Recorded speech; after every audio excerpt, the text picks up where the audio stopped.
6월 3일입니다. 로마서 3장 9절부터 12절 말씀 생각해 보겠습니다.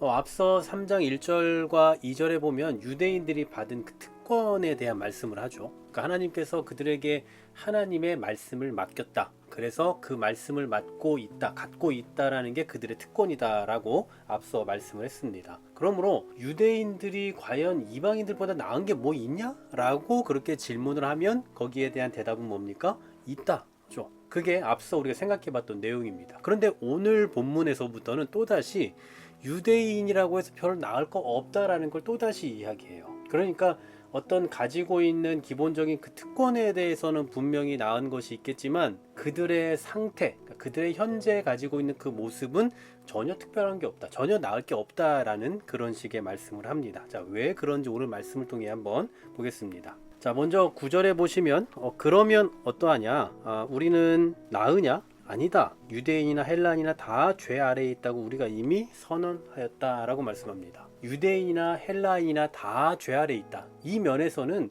뭐 유대인이든 이방인이든 헬라인이든 다를 게 하나도 없다라는 거예요. 유대인이나 이방인이나 다 하나님의 법정에 서면 전부 다 뭡니까? 유죄 판결을 받을 수밖에 없죠. 바로 이런 상태에 놓여 있다라는 거예요. 실제로 타락 이후에 살아가는 모든 인류는 다 이런 상태에 처해 있죠. 모두에게 다 하나님의 은혜가 필요한 상태입니다. 자, 그러면서 사도 바울은 이제 인간은 누구나 다 죄 아래 있다라고 하면서 왜 구체적으로 그런지를 전개하기 시작합니다. 우리가 너무나 잘 알고 있는 말씀이죠. 10절입니다. 기록된 바 의인은 없나니 하나도 없다라고 말씀하죠. 여러분, 죄라는 것은요, 보편적인 거예요. 그러니까 누구는 있고 누구는 없는 게 아니라 아담 안에서 태어난 모든 사람은 한 사람도 예외가 없이 이 죄를 다 가지고 산다라는 거죠. 그래서 우리가 그것을 뭐라고 말합니까? 원죄라고 말하죠. 이 원죄를 가지고 사는 사람들은 하나같이 다 하나님께서 창조하신 그 의도대로 살아야 되지만 그렇게 살아갈 힘이 없어요. 살 수가 없어요. 살 줄을 모르는 겁니다. 그래서 의로우신 하나님 앞에서는 자신이 의롭다라고 말할 수 있는 사람이 단 하나도 없다라는 거죠. 그래서 의인은 없다, 하나도 없다라고 아주 확신 있게 확정지어 말씀하고 있는 겁니다. 또 11절도 보십시오. 깨닫는 자도 없습니다. 그리고 하나님을 찾는 자도 없어요. 깨닫는다라는 것은 어떤 지각의 영역이잖아요. 하나님에 대해서 올바르게 이해하고 인식하고 있는 사람은 아무도 없다. 실제로 그렇죠. 우리가 아무리 지식이 많고 아무리 공부를 많이 해도 하나님에 대한 그 완벽한 지식을 가질 수는 없습니다. 하나님을 모르기 때문에 죄에 대해서도 당연히 바르게 알 수가 없죠. 하나님이 뭘 싫어하고 뭘 좋아하시는지를 모르니 뭐가 죄인지 뭐가 죄가 아닌지도 분별해낼 수가 없는 거예요. 또 뿐만 아니라 하나님을 찾는 자도 없대잖아요.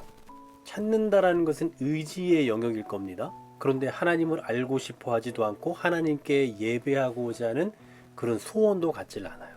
하나님 앞에 나아가서 그분의 뜻대로 살고자 하는 그런 의지가 전혀 없습니다. 하나님의 영광을 추구하고 그 영광을 위해 살려고 하는 그런 노력과 애씀이 전혀 없어요. 그래서 12절에서 뭐라고 합니까? 다 치우쳐 함께 무익하게 됐대요. 뿐만 아니라 선을 행하는 자는 하나도 없습니다. 아주 분명하게 말하죠. 다 치우쳐졌다. 그리고 하나도 없다. 하나같이 다 무익한 삶을 살아가고 있다는 것을 보여주고 있는 겁니다. 이게 지금 누구라고요? 함께요. 함께. 다 치우쳐 함께. 누구요? 바로 이방인들 뿐만 아니라 유대인들도 포함된다는 거예요. 모두가 다 하나님 앞에서 무익한 존재로 하나님께 합당하지 않는 삶을 살아가고 있다라는 사실이죠. 여기서 이 무익하다라는 이 표현을 로이드 존스 목사님은 이런 표현을 하더라고요. 상한 우유다. 그러니까 우유가 상하면 못 쓰잖아요. 못 먹잖아요. 그와 같은 상태를 여기서 무익하다라고 표현하고 쓸모없다. 하나님 앞에서 아무 쓸모없는 존재가 되어버렸다. 얼마나 비참합니까? 앞서 얘기했을 때는 유대인들은 말씀을 맡았기 때문에 유익이 있다라고 얘기했잖아요. 그런데 그 유익을 가지고 있으면서도 결국은 똑같은 상황에 처해 있다라는 거예요. 똑같이 무익하고 똑같이 선을 행할 능력이 없는, 선을 행하지 못하는, 선을 행하지 않는 그런 존재가 되어버렸다라는 사실입니다. 어쩌면 이게 더 비참한 말이 될지도 모르겠습니다. 말씀을 맡았는데 그 말씀을 가지고 살아갈 능력이 없다라는 거, 이 사실 자체가 사실은 참 비참한 일이겠죠. 여러분, 오늘날 우리는 어떻습니까? 우리 교회잖아요. 말씀을 맡았잖아요. 하나님의 은혜를 입은 사람들이잖아요. 구원받은 자들이잖아요. 그러한 신분은 가지고 있지만 과연 그런 신분을 누릴 수 있는 자격이 없고 능력이 나타나지 않는다면 이것 또한 더 비참한 일이 아닐 수 없을 겁니다.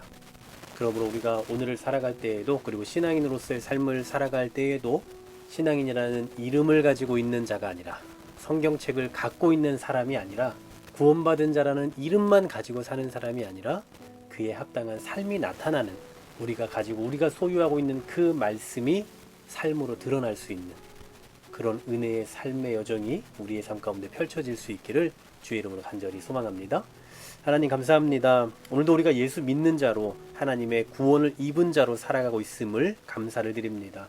그러나 오늘 유대인들이 주의 말씀을 맡았음에도 불구하고 다 치우쳐서 함께 무익하고 선을 행하지 못하고 의인이 되지 못했다라는 이 말씀을 보면서 혹시 우리의 삶은 그렇지 않은지를 날마다 점검해 보게 하시고, 구원받은 자로서 혹은 교회를 이루고 있는 자로서의 그 합당한 삶의 자태가 나타나는 우리의 삶이 되게 하여 주옵소서. 예수 그리스도 이름으로 기도하옵나이다. 아멘.